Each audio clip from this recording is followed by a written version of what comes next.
Bulan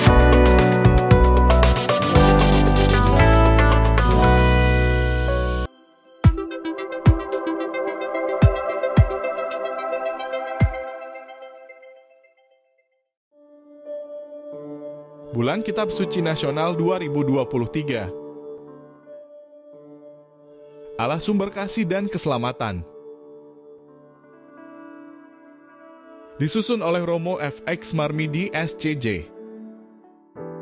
Situasi hidup dan pertanyaan orang beriman. Sejak ditemukannya vaksin untuk memperkuat kekebalan tubuh manusia melawan virus COVID-19 dan dilanjutkan dengan program vaksinasi, lambat laun aktivitas manusia di berbagai belahan dunia kembali normal. Kita berterima kasih terutama kepada para ilmuwan dan para medis yang sudah menemukan vaksin dan bekerja keras untuk membagikannya kepada semua orang. Sebab apa yang di masa pandemi COVID-19 tidak bisa dilakukan secara bebas karena dikontrol dengan sangat ketat, kini berbagai aktivitas publik sudah mulai dibuka kembali. Selama masa pandemi, Akademi Kepausan mengeluarkan dokumen gerejawi berjudul Humana Komunitas di Masa Pandemi, refleksi-refleksi yang tidak tepat waktunya tentang kelahiran kembali kehidupan. Dokumen ini menggambarkan situasi pandemi baik secara positif maupun negatif. Secara positif, pandemi telah membangkitkan solidaritas antar sesama. Ilmu pengetahuan, kedokteran, dan praktik kesehatan disebarluaskan dan disediakan bagi kebaikan semua orang. Secara negatif, pandemi telah membuat semua orang menjadi rentan, terpapar, dan rapuh. Orang saling menjaga jarak secara fisik dan relasi di antara sesama menjadi menakutkan. Pandemi juga menciptakan kerugian terutama dalam sektor ekonomi yang semakin memperburuk ketimpangan antara yang kaya dan yang miskin. Belajar dari peristiwa pandemi yang telah mengakibatkan banyaknya penderitaan dan kematian, kerugian dan kepedihan, kesulitan dan kesusahan, kita disadarkan bahwa manusia itu ternyata rapuh. Dokumen Humana Komunitas mengajak kita untuk melihat secara positif bahwa kerapuhan dan kerentanan justru membawa kita ke dalam visi baru ke depan tentang etos kehidupan yang menuntut keberanian untuk bertobat. Sebab kebaikan bersama tidak bisa diperoleh tanpa pertobatan. Saat ini umat manusia sedang berusaha untuk memulihkan kehidupan yang telah terluka dan dirugikan oleh pandemi. Sekali lagi dokumen Humana Komunitas mengingatkan bahwa hanya kepercayaanlah yang akan memampukan seseorang melewati krisis. Dengan iman, seseorang memiliki pengharapan dan impian baru meski di saat yang sama ia merangkak untuk memulihkan kehidupan dalam bayang-bayang peristiwa kepedihan di masa lalu, masa depan, dan kerapuhan. Pandemi panjang COVID-19 telah membuat kesulitan dan ketidakpastian dalam memprediksi situasi masa depan umat manusia. Situasi sulit dan ketidakpastian itu menyangkut kehidupan ekonomi sosial, budaya, politik, dan bahkan kehidupan beragama. Dalam beberapa ulasan media online maupun cetak, tahun 2023 adalah tahun yang mengkhawatirkan karena dampak pandemi masih terasa. Apa yang akan terjadi dengan hidup keluarga, komunitas, pekerjaan, bangsa kita? Sebelum dan sesudah diterbitkannya dokumen Humana Komunitas, Paus Fransiskus menerbitkan dua ensiklik Laudato Si dan Fratelli Tutti. Kedua ensiklik ini melihat secara kritis situasi kemajuan yang diperoleh umat manusia. Evaluasi kritis tersebut menguraikan beberapa masalah nyata yang dalam Humana Komunitas disebut kerapuhan yang nampaknya masih aktual dengan keadaan kita sekarang ini. Pertama, ensiklik Laudato Si berhubungan dengan situasi bumi kita yang sedang menjerit, terbebani, dan hancur karena kerusakan-kerusakan yang dilakukan oleh manusia, yang justru diberi tanggung jawab oleh Allah untuk memeliharanya. Kerusakan dan kehancuran alam yang membuat iklim bumi berubah itu berdampak buruk bagi lingkungan, masyarakat, ekonomi, dan politik. Akibatnya adalah orang-orang miskin yang hidupnya sangat bergantung pada alam seperti pertanian, perikanan, dan kehutanan sangat menderita.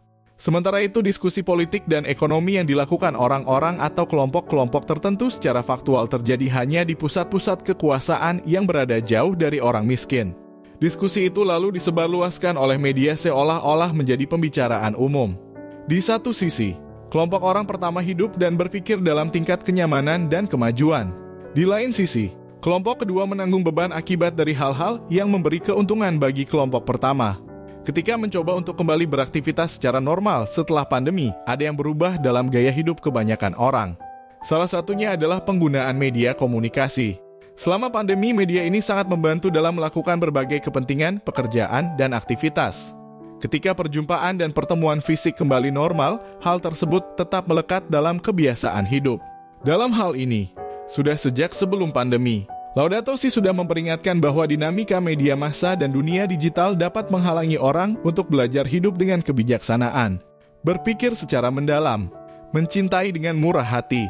Kadang-kadang juga menghalangi kita untuk kontak langsung dengan kesusahan, kecemasan, dan sukacita orang lain dan kompleksitas pengalaman pribadinya. Kedua, ensiklik Fratelli Tutti berbicara tentang masalah-masalah yang berhubungan dengan persaudaraan dan persahabatan. Sulit untuk menaruh cinta kasih yang melampaui batas-batas geografis, sosial, budaya, ekonomi, dan politik. Persaudaraan sejati sedang mengalami krisis. Kesulitan dan krisis tersebut, menurut Paus Fransiskus, dapat dipicu oleh beberapa hal. Antara lain perbedaan pelbagai ideologi dalam sebuah negara dapat menciptakan fanatisme sektarian dan menghilangkan rasa sosial serta mengancam persatuan. Kepentingan ekonomi sering memanfaatkan konflik-konflik lokal untuk memaksakan budaya dan produk tunggal. Ketika politik berhadapan dengan kekuatan ekonomi, ia akan rapuh dan rentan digunakan untuk menguasai dan tidak mampu menjadi sarana untuk menyejahterakan masyarakat. Sebuah bangsa yang meninggalkan tradisi budayanya, entah karena meniru, mengganti dengan budaya lain, atau membiarkannya hilang, ia akan kehilangan identitas spiritual dan konsistensi moralnya. Kekayaan telah meningkat, tetapi tanpa keseimbangan. Dan yang terjadi adalah munculnya bentuk-bentuk baru kemiskinan. Hal-hal tersebut menggambarkan kerapuhan manusiawi yang membuat orang untuk sulit menjalin persaudaraan dan persahabatan sehingga keluarga manusia semakin memudar. Jika demikian, apa yang akan terjadi dengan hidup keluarga, komunitas, pekerjaan, bangsa kita? Pertanyaan umat beriman.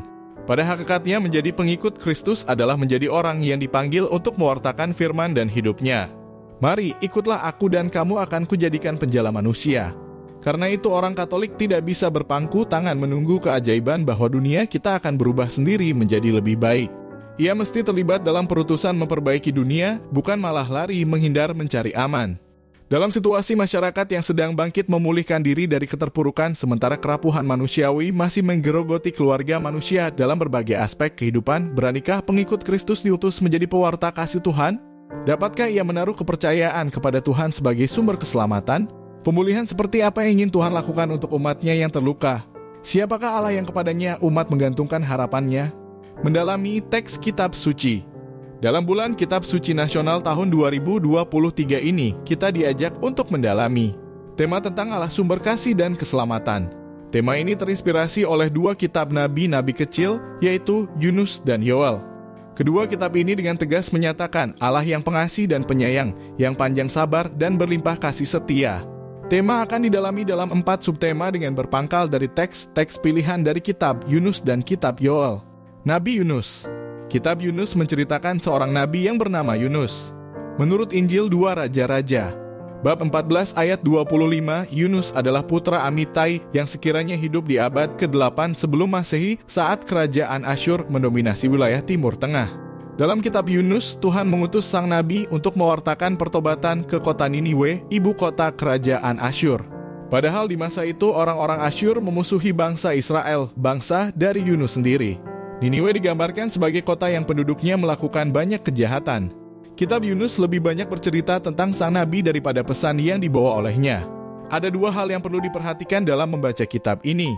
Pertama, pribadi Yunus dan pergulatannya dalam menanggapi panggilan Allah untuk menjadi nabinya adalah pusat pesan dari kitab ini. Kedua, kitab ini mengisahkan Yunus secara biografis dan kurang mengangkat pesan yang dikhotbahkan atau diwartakannya. Sebagian kisah tampak seperti keajaiban dalam dongeng. Misalnya Yunus tinggal di dalam perut ikan selama 3 hari dan sesudah itu dimuntahkan ke darat. Sesampai di kota Niniwe, ia menyerukan pertobatan hanya sehari dan semua orang yang tinggal di kota itu bertobat. Padahal untuk mengelilingi kota tersebut dibutuhkan 3 hari perjalanan. Kejadian-kejadian yang sangat mengagumkan dan sangat singkat itu ibarat pohon jarak yang tumbuh dalam 1 malam dan binasa dalam 1 malam pula. Nama Yunus dalam bahasa Ibrani, Yona, berarti burung merpati. Dari kitab Yunus sendiri terlihat bahwa Yunus adalah seorang nasionalis dan anti-asing. Katanya dengan tegas, aku seorang Ibrani. Secara implisit, kitab ini mengungkapkan bahwa Yunus adalah seorang nabi yang berdedikasi, disiplin, dan berkemauan keras. Akan tetapi ia juga dapat menjadi pemarah dan keras kepala bahkan melawan perintah Tuhan. Kitab Yunus merupakan cerita kenabian yang mengundang para pembacanya untuk mengenal. Bersama Yunus, Allah kebenaran Allah sebagai pencipta adalah Allah yang penuh rahmat. Sebagai Allah yang benar, ia menggerakkan pertobatan, pengampunan dan melepaskan hukuman. Dan karena ini ia adalah Allah yang pengasih dan penyayang, yang panjang sabar dan berlimpah kasih setia. Nabi Yoel. Dalam edisi Alkitab terjemahan baru, Kitab Yoel terdiri dari 3 bab. Kitab ini memuat firman Tuhan yang diucapkan oleh seorang nabi, yaitu Yoel. Nama Yoel dapat berarti Tuhan adalah Allah. Tuhan Allah yang seperti apakah yang diwartakan oleh nabi ini? Kitab Yoel mencerminkan situasi umat beriman, bangsa Yehuda, setelah kehancuran tanah air mereka sekitar abad ke-6 sebelum Masehi. Karena dosa dan kesalahan mereka sendiri, yaitu antara lain menolak bimbingan Tuhan dan lebih mempercayai kekuatan manusiawi politis untuk menyelamatkan diri daripada mempercayai firman Tuhan sebagaimana yang diwartakan para nabinya. Bangsa Israel diserang dan dikalahkan oleh kerajaan Babilonia. Kota Yerusalem dan Bait Allah dihancurkan, segenap penguasa dan orang-orang penting dibuang ke Babilonia. Beberapa puluh tahun kemudian orang-orang buangan ini kembali ke tanah airnya. Selain melihat keadaan kota mereka yang masih hancur, mereka masih merasakan sakitnya hari-hari peperangan dan kehancuran. Dalam situasi seperti inilah, Nabi Yoel menyampaikan firman Tuhan kepada mereka. Pesan Nabi Yoel tidak berfokus pada kegagalan sosial dan agama atau merosotnya moral bangsa yang dihubungkan dengan tindakan para pemimpinnya. Akan tetapi pesannya ditujukan kepada komunitas yang sedang berada di bawah keputusasaan, kesukaran, dan ratapan di mana banyak orang kehilangan harapan. Di tengah umat yang hidup dalam situasi tersebut, Yoel menyatakan bahwa Tuhan itu ada dan hadir di antara umatnya. Bahkan ia pengasih dan penyayang, panjang sabar dan berlimpah kasih setia dan belas kasihan kepada umatnya. Kepada mereka yang menderita tubuh, pikiran, dan jiwa ini melalui mulut Nabi Yoel, Tuhan memberikan jaminan bahwa ia akan memegang kendali dan akan memperbaiki kesalahan umatnya. Pertemuan-pertemuan Nabi Yunus dan Nabi Yoel diutus untuk mewartakan Tuhan Allah yang sama, bahwa ia adalah Allah yang pengasih dan penyayang, yang panjang sabar dan berlimpah kasih setia. Keduanya mengajak umat beriman pada zaman mereka maupun zaman sekarang untuk mengenal bahwa Tuhan Allah menjadi sumber kasih dan keselamatan mereka. Namun dalam mewartakan Tuhan itu, kedua nabi tersebut berkarya dalam konteks yang berbeda. Nabi Yunus lebih berfokus pada pergulatannya sendiri dalam menjalani panggilan dan perutusannya sebagai nabi. Sedangkan Nabi Yoel lebih melihat situasi umat beriman yang hendak membangun hidup dan bangsanya yang telah hancur. Selama BKSN, kita akan mengadakan 4 kali pertemuan dalam setiap minggu untuk mendalami 4 subtema tertentu sesuai dengan perikop yang ditawarkan. 1. Kasih Allah menggerakkan evangelisasi diri. 2. Kasih Allah menggerakkan pertobatan. 3. Kasih Allah yang menyelamatkan. 4. Kasih Allah mempersatukan. Pada pertemuan pertama, kita akan mendalami subtema kasih Allah menggerakkan evangelisasi diri. Dokumen Konsili Vatikan II menuliskan kegembiraan dan harapan, duka dan kecemasan orang-orang zaman sekarang, terutama kaum miskin dan siapa saja yang menderita, merupakan kegembiraan dan harapan, duka dan kecemasan para murid Kristus juga.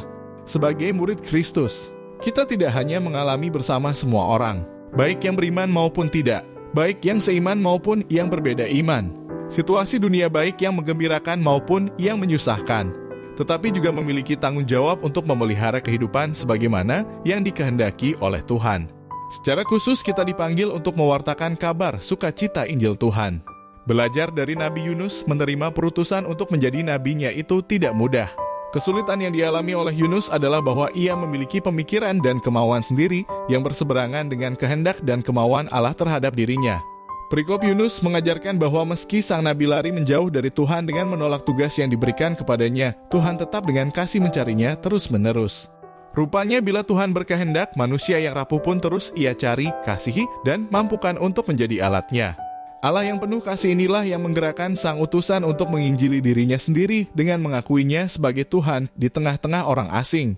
Yunus menjadi gambaran umat beriman untuk terlebih dahulu mengakui dan mengalami Allah yang mengasihinya sebagai wujud evangelisasi diri, sehingga kemudian ia sungguh mampu mewartakan Allah yang mengasihi dan mengampuni.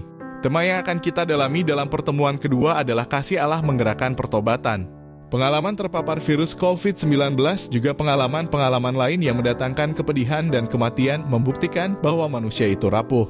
Untuk memulihkan kehidupan yang telah terluka dan terpapar itu, dan karena kerapuhan yang dimiliki oleh manusia, sebagaimana yang dikatakan dalam dokumen Humana Komunitas, kita dituntut untuk berani bertobat. Pertobatan tidak hanya dilakukan oleh para penguasa atau penentu kebijakan hidup bersama dalam masyarakat dan negara, tetapi juga terutama oleh pelaku pewarta pertobatan itu sendiri. Perikop Yunus menceritakan sang nabi yang benar-benar pergi mewartakan pertobatan. Pada saat yang sama, ia menemukan alasan Allah mengutus dirinya, yaitu bahwa Allah itu pengasih dan penyayang. Allah lebih memilih untuk mengampuni daripada menghukum. Maka lewat nabinya ia meminta orang-orang berdosa, meski sebelumnya mereka tidak mengenalnya, untuk bertobat. Pertobatan ini membuahkan keselamatan mereka tidak jadi dihukum, tetapi diberkati. Pada pertemuan ketiga, kita akan mendalami tema tentang kasih Allah yang menyelamatkan. Peristiwa yang dialami bangsa Yehuda pada masa lalu mirip dengan pengalaman kita semua pada masa kini. Ketika bangsa Yehuda kembali ke tanah leluhurnya, ternyata mereka menemukan kehancuran dan kemiskinan. Begitupun ketika orang-orang mencoba kembali beraktivitas normal setelah sekian lama terpuruk karena COVID, tidak sedikit mereka menemukan keadaan yang masih dalam keterpurukan. Untuk umat beriman yang sedang dalam situasi tersebut, kitab Yoel meyakinkan bahwa Tuhan tidak tinggal diam. Karena kasih-Nya, Ia akan memulihkan keadaan umat-Nya seperti sebelum mereka dihancurkan, bahkan lebih. Hal-hal yang selama ini dihitung rugi akan diganti dengan berkat yang sepadan. Itulah saat keselamatan di mana Tuhan sungguh memihak untuk membela dan menyelamatkan umat-Nya. Pertemuan keempat bertemakan kasih Allah mempersatukan. Sebelumnya, Paus Fransiskus dalam Fratelli Tutti telah mengingatkan kita bahwa di tengah-tengah keegoisan kelompok, ideologi tertentu, suku atau bangsa yang merenggangkan persaudaraan, dunia membutuhkan berjalan bersama yang menyatukan. Perikop yang hendak kita bahas dalam pertemuan keempat yakni Yoel bab 2 ayat 28 sampai dengan ayat 32 menegaskan bahwa yang menyatukan umat beriman adalah Allah karena kasih-Nya dalam wujud Roh-Nya tinggal atas semua orang beriman. Allah menyatukan umat beriman melalui Roh-Nya yang dicurahkan dalam diri semua orang dan semua orang menerima Roh yang sama dari sumber pemberi yang sama. Roh ini memampukan umat beriman untuk bernubuat dan mewartakan firman Tuhan.